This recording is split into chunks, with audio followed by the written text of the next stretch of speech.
Praise the lord. మత్తయి సువార్త 11వ అధ్యాయము. యేసు తన 12 మంది శిష్యులకు ఆజ్ఞాపించుట చాలించిన తరువాత వారి పట్టణములలో బోధించుటకును ప్రకటించుటకును అక్కడి నుండి వెళ్ళిపోయెను. క్రీస్తు చేయుచున్న కార్యములను గూర్చి యోహాను చెరసాలలో విని, రాబోవు వాడవు నీవేనా, మేము మరి ఒకని కొరకు కనిపెట్టవలనా అని ఆయనను అడుగుటకు తన శిష్యులను నంపెను. యేసు వారిని చూచి, మీరు వెళ్ళి విన్నవాటిని కన్నవాటిని యోహానుకు తెలుపుడి. గ్రుడ్డివారు చూపు పొందుచున్నారు, కుంటివారు నడుచుచున్నారు, కుష్ఠరోగులు శుద్ధులగుచున్నారు, చెవిటివారు వినుచున్నారు, చనిపోయిన వారు లేపబడుచున్నారు, బీదలకు సువార్త ప్రకటింపబడుచున్నది, మరియు నా విషయమై అభ్యంతరపడనివాడు ధన్యుడని ఉత్తరమిచ్చెను. వారు వెళ్ళిపోవుచుండగా యేసు యోహానును గూర్చి జనసమూహములతో ఇలాగూ చెప్పసాగెను. మీరేమి చూచుటకు అరణ్యములోనికి వెళ్ళితిరి? గాలికి కదులుచున్న రెల్లున మరి ఏమి చూడ వెళ్ళితిరి? సన్నపు బట్టలు ధరించుకున్న మనుషున? ఇదిగో, సన్నపు బట్టలు ధరించుకుని వారు రాజగృహములలో నుందురు కదా. మరి ఏమి చూడ వెళ్ళితిరి? ప్రవక్తనా? అవును గాని ప్రవక్త కంటే గొప్పవానినని మీతో చెప్పుచున్నాను. ఇదిగో, నేను నా దూతను నీకు ముందుగా పంపుచున్నాను. అతడు నీ ముందర నీ మార్గమును సిద్ధపరచును. అవి ఎవని గూర్చి వ్రాయబడినో అతడే ఈ యోహాను.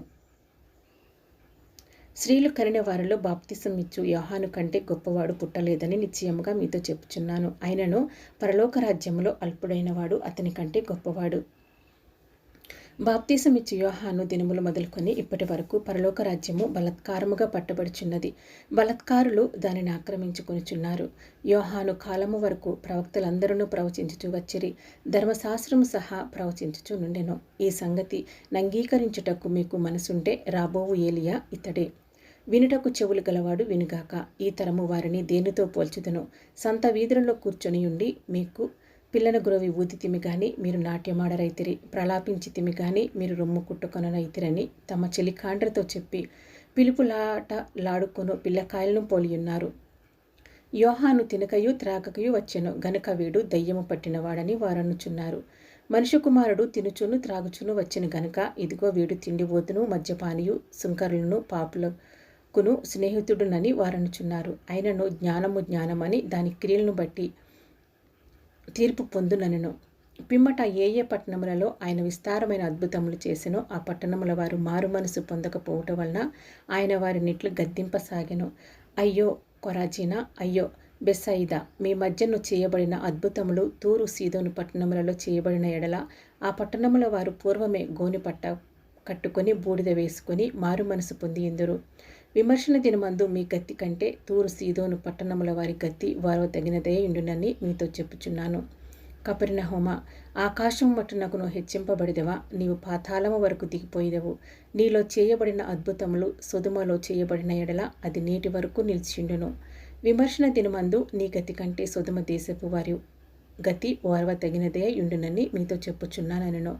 ఆ సమయమున యేసు చెప్పినదేమనగా, తండ్రి, ఆకాశమునకును భూమికిని ప్రభువా, నీవు జ్ఞానులకును వివేకులకును ఈ సంగతులను మరుగు చేసి పసిబాలురకును బయలుపరిచినావని నిన్ను స్తుతించుచున్నాను. అవును తండ్రి, ఇలాగు చేయుట నీ దృష్టికి అనుకూలమైనో. సమస్తమును నా తండ్రి చేత నాకు అప్పగింపబడి ఉన్నది. తండ్రి గాక ఎవడును కుమారుని ఎరుగడు, కుమారుడు గాకను కుమారుడెవనికి ఆయనను బయలుపరచను ఉద్దేశించనో వాడు గాకను మరి ఎవడును తండ్రిని ఎరుగడు. ప్రయాసపడి భారము మోసుకొంచున్న సమస్త జనులారా నా యొద్దకు రండి, నేను మీకు విశ్రాంతి కలగజేతును. నేను సాత్వికుడను, దీన మనసు గలవాడను గనుక మీ మీద నా కాడి ఎత్తుకొని నా యొద్ద నేర్చుకునుడి, అప్పుడు మీ ప్రాణములకు విశ్రాంతి దొరుకును. ఏలయనగా నా కాడి సులువుగాను నా భారము తేలికగాను ఉన్నవి. మత్తయి సువార్త 12వ అధ్యాయము. ఆ కాలమందు యేసు విశ్రాంతి దినమున పంట చేలలో పడి వెళ్ళుచుండగా ఆయన శిష్యులు ఆకలిగొని వెన్నులు త్రుంచి తినసాగిరి. పరిసయ్యులది చూచి, ఇదిగో, విశ్రాంతి దినమున చేయకూడనిది నీ శిష్యులు చేయుచున్నారని ఆయనతో చెప్పగా ఆయన వారితో ఇట్లనెను, తానును తనతో కూడా ఉన్నవారును ఆకలిగొని ఉండగా దావీదు చేసిన దాని గురించి మీరు చదవలేదా? అతడు దేవుని మందిరంలో ప్రవేశించి యాజకులే తప్ప తానైనను తనతో కూడా ఉన్నవారైనను తినకూడని సముఖపు రొట్టెలు తినెను. మరియు యాజకులు విశ్రాంతి దినమున దేవాలయంలో విశ్రాంతి దినమును ఉల్లంఘించియు నిర్దోషులై ఉన్నారని మీరు ధర్మశాస్త్రమందు చదవలేదా? దేవాలయము కంటే గొప్పవాడిక్కడనున్నాడని మీతో చెప్పుచున్నాను. మరియు కనికరముని కోరుచున్నాను గాని బలిని నేను కోరను అను వాక్యభావము మీకు తెలిసి ఉంటే నిర్దోషులను దోషులన్నీ తీర్పు తీర్చకపోదురు.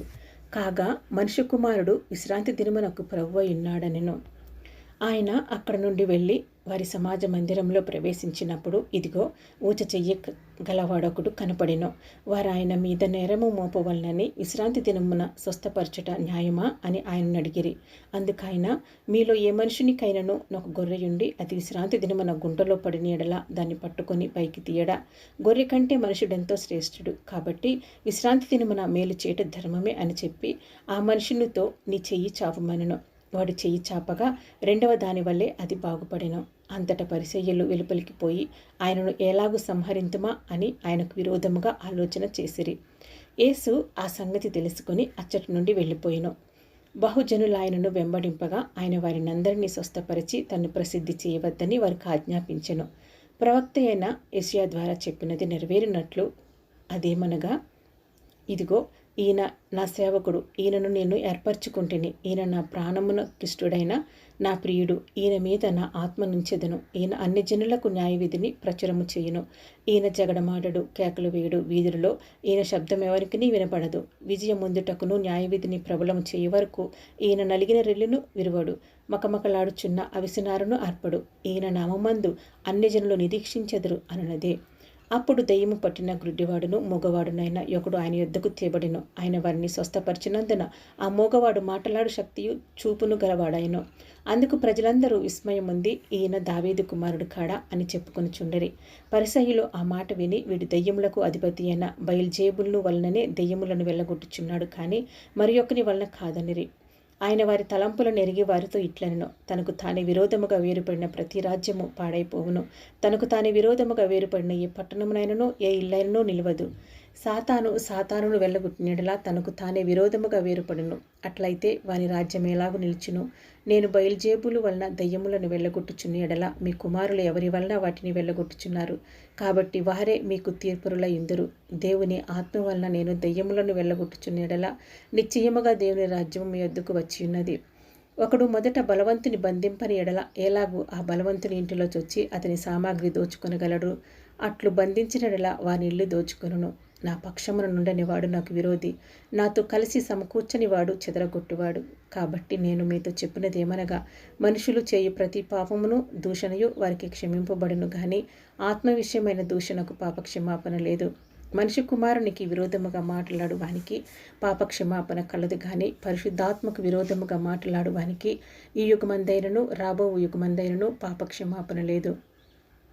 చెట్టు మంచిదని ఎంచి దాని పండును మంచిదే అని ఎంచుడి, లేదా చెట్టు చెడ్డదని ఎంచి దాని పండును చెడ్డదే అని ఎంచుడి.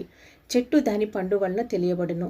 సర్పసంతానమా, మీరు చెడ్డవారయుండి ఎలాగు మంచి మాటలు పలకగలరు? హృదయమందు నిండియుండి దానిని బట్టి నోరు మాట్లాడును కదా. సజ్జనుడు తన మంచి ధననిధిలో నుండి సద్విషయములను తెచ్చును, దుర్జనుడు తన చెడ్డ ధననిధిలో నుండి దుర్విషయములను తెచ్చును. నేను మీతో చెప్పినదేమనగా, మనుషులు పలుకు వ్యర్థమైన ప్రతి మాటను గూర్చియు విమర్శన దినమున లెక్క చెప్పవలసి ఉండును. నీ మాటలను బట్టి నీతిమంతుడవని తీర్పు నొందుదువు, నీ మాటలను బట్టియే అపరాధివని తీర్పు నొందుదువు. అప్పుడు శాస్త్రులతోనూ పరిసయ్యులతోనూ కొందరు, బోధకుడా, నీ వలన ఒక సూచక క్రియ చూడగోరుచున్నామని ఆయనతో చెప్పగా, ఆయన ఇట్లనెను, వ్యభిచారులైన చెడ్డతరము వారు సూచక క్రియను అడుగుచున్నారు. ప్రవక్త అయిన యోనాను గూర్చిన సూచక క్రియే కానీ మరి ఏ సూచక క్రియ అయినను వారికి అనుగ్రహింపబడదు. యోనా 3 రాత్రి పగన్లు తిమింగలము కడుపులో ఎలాగుండెనో అలాగే మనిషి కుమారుడు 3 రాత్రి పగన్లు భూగర్భంలో ఉండును.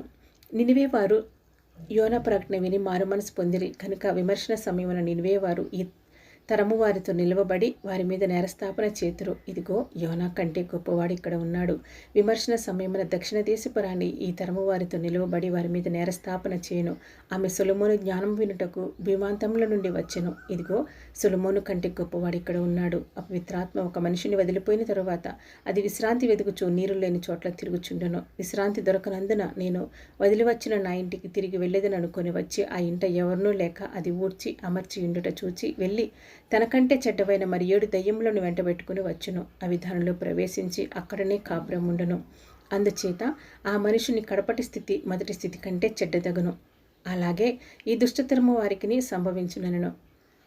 ఆయన జనసమూహములతో ఇంకా మాట్లాడుచుండగా ఇదిగో ఆయన తల్లియు సహోదరులను ఆయనతో మాట్లాడగోరుచు వెలుపల నిలిచియుండిరి. అప్పుడొకడు, ఇదిగో నీ తల్లియు నీ సహోదరులను నీతో మాట్లాడవలనని వెలుపల నిలిచియున్నారని ఆయనతో చెప్పాను. అందుకైన తనతో ఈ సంగతి చెప్పిన వారిని చూచి, నా తల్లి ఎవరు, నా సహోదరులు ఎవరు అని చెప్పి తన శిష్యుల వైపు చేయి చాపి, ఇదిగో నా తల్లియు నా సహోదరులను, పరలోకమందున నా తండ్రి చిత్తము చొప్పున చేయవాడే నా సహోదరును నా సహోదరియు నా తల్లియు నన్ను. మత్తయి సువార్త 13వ అధ్యాయము. ఆ దినమందు యేసు ఇంట నుండి వెళ్ళి సముద్ర తీరమున కూర్చుండెను. బహుజన సమూహములు తన యొద్దకు కూడి వచ్చినందున ఆయన దోణి ఎక్కి కూర్చుండెను. ఆ జనులందరూ ధరను నిలిచియుండగా ఆయన వారిని చూచి చాలా సంగతులను ఉపమాన రీతిగా చెప్పెను. ఎట్లనగా, ఇదిగో విత్తువాడు విత్తుటకు బయలువెళ్ళెను. వాడు విత్తుచుండగా కొన్ని విత్తనములు త్రోవ ప్రక్కన పడెను. పక్షులు వచ్చి వాటిని మృంగివేసెను. కొన్ని చాలా మన్ను లేని రాతి నేలను పడెను. అక్కడ మన్ను లోతుగా ఉండనందున అవి వెంటనే మొలిచెను గాని సూర్యుడు ఉదయించినప్పుడు అవి మాడి వేరులేనందున ఎండిపోయెను. కొన్ని ముండ్ల పొదలలో పడెను. ముండ్ల పొదలు ఎదిగి వాటిని అణిచివేచెను. కొన్ని మంచి నేలను పడి ఒకటి 100 అంతులుగాను, ఒకటి 60 అంతులుగాను, ఒకటి 30 అంతులుగాను ఫలించెను. చెవులు గలవాడు వినుగాక అని చెప్పెను. తర్వాత శిష్యులు వచ్చి, నీవు ఉపమానరీతిగా ఎందుకు వారితో మాట్లాడుచున్నావని ఆయన అడుగగా ఆయన వారితో ఇట్లనెను, పరలోక రాజ్య మర్మములు ఎరుగుట మీకు అనుగ్రహింపబడి ఉన్నది, కానీ వారికి అనుగ్రహింపబడలేదు. కలిగిన వానికే ఇయ్యబడును, వానికి సమృద్ధి కలుగును. లేని వానికి కలిగినది వాని యుద్ధ నుండి తీసివేయబడును. మరియు వారు చూచుచుండియు చూడరు, వినుచుండియు వెనుకయు గ్రహింపకయు ఉన్నారు. ఇందు నిమిత్తము నేను ఉపమాన రీతిగా వారికి బోధించున్నాను. ఈ ప్రజలు కన్నులారా చూచి చెవులారా విని హృదయముతో గ్రహించి మనసు త్రిప్పుకొని నా వలన స్వస్థత పొందకుండానట్లు వారి హృదయము క్రొవ్వినది, వారి చెవులు వినుటకు మందములైనవి, వారు తమ కన్నులు మూసుకొని ఉన్నారు. గనుక మీరు వినుట మట్టుకు విందురు గాని గ్రహింపరు, చూచుట మట్టుకు చూతురు గాని ఎంత మాత్రమును తెలుసుకున్నారు అని యెషయా చెప్పిన ప్రవచనము వీరి విషయమై నెరవేర్చున్నది. అయితే మీ కన్నులు చూచుచున్నవి గనుక అవి ధన్యములైనవి, మీ చెవులు వినుచున్నవి గనుక అవి ధన్యములైనవి. అనేక ప్రవక్తలను నీతిమంతులను మీరు చూచు వాటిని చూడగోరియు చూడకపోయిరి, మీరు వినువాటిని వినగోరియు వినకపోయిరని మీతో నిశ్చయముగా చెప్పుచున్నాను. విత్తువాని గుర్చిన ఉపమాన భావం వినుడి. ఎవడైనను రాజ్యమును గుర్చిన వాక్యము వినియు గ్రహింపక యుండగా దుష్టుడు వచ్చి వాని హృదయంలో విత్తబడిన దానిని ఎత్తుకొని పోవును. త్రోవ పక్కను విత్తబడిన వాడు వీడే. రాతి నేలను విత్తబడిన వాడు వాక్యం విని వెంటనే సంతోషంతో దానిని అంగీకరించేవాడు. అయితే అతనిలో వేరు లేనందున అతడు కొంతకాలము నిలుచును గాని వాక్యము నిమిత్తము శ్రమైనను హింసైనను కలగగానే అభ్యంతరపడును. ముండ్ల పొదలలో విత్తబడిన వాడు వాక్యము వినువాడే కానీ ఐహిక విచారమును ధనమోహమును ఆ వాక్యమును అణిచివేయును గనుక వాడు నిష్ఫలుడవును. మంచి నేలను విత్తబడిన వాడు వాక్యము విని గ్రహించువాడు. అట్టివారు సఫలులై ఒకడు 100 అంతులుగాను, ఒకడు 60 అంతులుగాను, ఒకడు 30 అంతులుగాను ఫలించునేను. ఆయన మరి యొక్క ఉపమానము వారితో చెప్పెను. ఏమనగా, పరలోక రాజ్యము తన పొలములో మంచి విత్తనము విత్తన యొక్క మనిషిని పోలి ఉన్నది. మనుషులు నిద్రించుచుండగా అతని శత్రువు వచ్చి గోధుమల మధ్యను గురుగులు విత్తిపోయిను. మొలకలు పెరిగి గింజ పట్టినప్పుడు గురుగులు కూడా ఆగుపడెను. అప్పుడు ఇంటి యజమానుని దాసులు అతని యొద్దకు వచ్చి, అయ్యా, నీవు నీ పొలంలో మంచి విత్తనము విత్తితివి కదా, అందులో గురుగులు ఎక్కడి నుండి వచ్చినవని అడిగిరి. ఇది శత్రువు చేసిన పని అని అతడు వారితో చెప్పగా, ఆ దాసులు, మేము వెళ్ళి వాటిని పెరికి కూర్చుట నీకు ఇష్టమా అని అతడిని అడిగిరి. అందుకతడు, వద్దు, గురుగులను పెరుగుచుండగా వాటితో కూడా ఒకవేళ గోధుమలను పెళ్ళగింతరు. కోతకాలం వరకు రెంటిని కలిపి ఎదగనియుడి. కోతకాలం అందు గురుగులను ముందుగా కూర్చి వాటిని కాల్చివేయటకు కట్టలు కట్టి గోధుమలను నా కొట్టుల్లో చేర్చిపెట్టడని కోతగాండ్రతో చెప్పుదునెను. ఆయన మరి యొక్క ఉపమానము వారితో చెప్పెను. పరలోక రాజ్యము ఒకడు తీసుకుని తన పొలములో విత్తిన ఆవగింజను పోలియున్నది. అది విత్తనములన్నిటిలో చిన్నదే గాని పెరిగినప్పుడు కూర మొక్కలన్నిటిలో పెద్దదై ఆకాశ పక్షులు వచ్చి దాని కొమ్మల యందు నివసించినంత చిట్టగును. ఆయన మరి యొక్క ఉపమానము వారితో చెప్పెను. పరలోక రాజ్యము ఒక స్త్రీ తీసుకొని పిండి అంతయు పులిసి పొంగు వరకు 3 కుంచముల పిండిలో దాచిపెట్టిన పుల్లని పిండిని పోలియున్నది. నేను నా నోరు తెరచి ఉపమాన రీతిగా బోధించెదను. లోకము పుట్టినది మొదలుకొని మరుగు చేయబడిన సంగతులను తెలియజెప్పేదను అని ప్రవక్త చెప్పిన మాట నెరవేరినట్లు యేసు ఈ సంగతులన్నింటినీ జనసమూహములకు ఉపమాన రీతిగా బోధించెను. ఉపమానము లేక వారికి ఏమీ బోధింపలేదు. అప్పుడు ఆయన జనసమూహములను పంపివేసి ఇంటిలోనికి వెళ్ళగా ఆయన శిష్యులు ఆయన వద్దకు వచ్చి, పొలములోని గురుగులను గూర్చిన ఉపమాన భావం మాకు తెలియజెప్పమనిరి. అందుకైన ఇట్లనెను, మంచి విత్తనము విత్తివాడు మనుష్య కుమారుడు. పొలము లోకము, మంచి విత్తనములు రాజ్య సంబంధులు, గురుగులు దుష్టుని సంబంధులు. వాటిని విత్తిన శత్రువు అపవాది. కోత యుగ సమాప్తి. కోత కోయువారు దేవదూతలు. గురుగులు ఎలాగూ కూర్చబడి అగ్నిలో కాల్చివేయబడునో అలాగే యుగ సమాప్తి యందు జరుగును. మనిషి కుమారుడు తన దూతలను పంపును. వారు ఆయన రాజ్యంలో నుండి ఆటంకములకు సకలమైన వాటిని దుర్నీతిపరులను సమకూర్చి అగ్నిగుండంలో పడవేయుదురు. అక్కడ ఏడ్పును పండ్లు కొరుకుటయును ఉండును. అప్పుడు నీతిమంతులు తమ తండ్రి రాజ్యంలో సూర్యుని వల్లే తేజరిల్లుదురు. చెవులు గలవాడు వినుగాక. పరలోక రాజ్యము పొలంలో దాచబడిన ధనమును పోలియున్నది. ఒక మనుషుడు దాన్ని కనుగొని దాచిపెట్టి అది దొరికిన సంతోషంతో వెళ్ళి తనకు కలిగినదంతయు అమ్మి ఆ పొలమును కొనును. మరియు పరలోక రాజ్యము మంచి ముత్యములను కొన వెదుగుచున్న వర్తకుని పోలియున్నది. అతడు అమూల్యమైన యొక్క ముత్యమును కనుకొని పోయి తనకు కలిగినదంతయు అమ్మి దాన్ని కొనును. మరియు పరలోక రాజ్యము సముద్రంలో వేయబడి నానా విధములైన చేపలను పట్టిన వలను పోలియున్నది. అది నిండినప్పుడు దానిని దరికి లాగి కూర్చుండి మంచివాటిని గంపలలో చేర్చి చెడ్డవాటిని బయట పారవేయుదురు. అలాగే యుగ సమాప్తి యందు జరుగును. దేవదూతలు వచ్చి నీతిమంతుల్లో నుండి దుష్టులను వేరుపరిచి వీరిని అగ్నిగుండంలో పడవేయుదురు. అక్కడ ఏడ్పును పండ్లు కురుగుటయును ఉండును. వీటన్నిటిని మీరు గ్రహించితిరా అని వారిని అడుగగా వారు గ్రహించితిమనిరి. ఆయన అందువలన పరలోక రాజ్యంలో శిష్యుడిగా చేరిన ప్రతి శాస్త్రియు తన తననిధిలో నుండి క్రొత్త పదార్థములను పాత పదార్థములను వెలుపలికి తెచ్చి ఇంటి యజమానుని పోలియున్నాడని వారితో చెప్పెను. యేసు ఈ ఉపమానములు చెప్పి చాలించిన తరువాత ఆయన అక్కడి నుండి వెళ్ళి స్వదేశమునకు వచ్చి సమాజ మందిరములలో వారికి బోధించుచుండెను. అందువలన వారు ఆశ్చర్యపడి ఈ జ్ఞానమును ఈ అద్భుతములను ఇతనికి ఎక్కడి నుండి వచ్చినవి? ఇతడు వడ్లవాని కుమారుడు కాడా? ఇతని తల్లి పేరు మరియ కాదా? యాకోబు, యేసేపు, సీమోను, యూదా అనువారు ఇతని సోదరులు కారా? ఇతని సోదరీమణులందరూ మనతోనే ఉన్నారు కారా? ఇతనికి ఈ కార్యములన్నీ ఎక్కడి నుండి వచ్చినని చెప్పుకొని ఆయన విషయమే అభ్యంతరపడిరి. అయితే యేసు ప్రవక్త తన దేశంలోనూ తన ఇంటను తప్ప మరి ఎక్కడైనను గణహీనుడు కాడని వారితో చెప్పెను. వారి అవిశ్వాసమును బట్టి ఆయన అక్కడ అనేకమైన అద్భుతములను చేయలేదు.